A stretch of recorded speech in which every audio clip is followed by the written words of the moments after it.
So మరి ఇంత tight స్కెడ్యూల్లో ఎట్లాగ ఇవన్నీ రాస్తున్నారు? కొద్దిగా గ్యాప్ ఉన్న టైంలో, వర్క్ చేసే టైంలో ఆలోచించుకుంటాను, ఈరోజు ఈ పదాలు రాయాలి అని చెప్పి. ఆ ఖాళీ టైంలో రాసేస్తాను ఇంక టకటక. గడ్డి కోసేటప్పుడే ఆలోచించుకుంటాను, ఇలా వర్డ్స్ రాయాలి, ఈ సిచ్యువేషన్కి ఈ వర్డ్స్ సరిపోతాయని చెప్పి రాసుకుంటాను.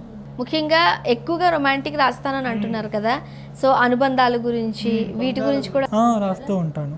చెప్పండి, ఎలాంటి? ఒక మదర్ ఆ కూతురుతో ఎలా ఉండాలి, ఎలా ఉంటే బాగుంటుంది, ఒక తండ్రి కొడుకుతో ఎలా ఉండాలి, అలాంటివన్నీ రాస్తూ ఉంటాను. రాసిన ప్రతి పదం హైలైట్ అయింది. కేవలం నా అక్షరాలకే అభిమానులు ఉన్నారంటే నేను రుణపడి ఉంటాను వాళ్ళకు. సో మీరు రాసి ఇన్స్టా తీసుకుని సాయంత్రం లోపు అవి పోస్ట్ చేస్తాను? వెంటనే ఇంకా రాసి వెంటనే పోస్ట్ చేస్తాను. సో దానికి సంబంధించిన ఆ ఇన్స్టా నాలెడ్జ్ అంతా ఉంది మీకు? ఉంది. అంటే ఎడిట్ అందరిలాగా బ్యాక్గ్రౌండ్లో ఎడిట్ చేసి అంత నాలెడ్జ్ లేదు, కానీ డైరెక్ట్గా పెట్టేస్తాను వీడియో. ఇంకా ఇప్పుడు సిస్టంలో కొంతమంది ఎడిట్ చేసి పక్కన స్మైల్స్ ఏవో పెడుతూ ఉంటారు కదా, అంత నాలెడ్జ్ లేదు, నార్మల్గా పెట్టేస్తాను.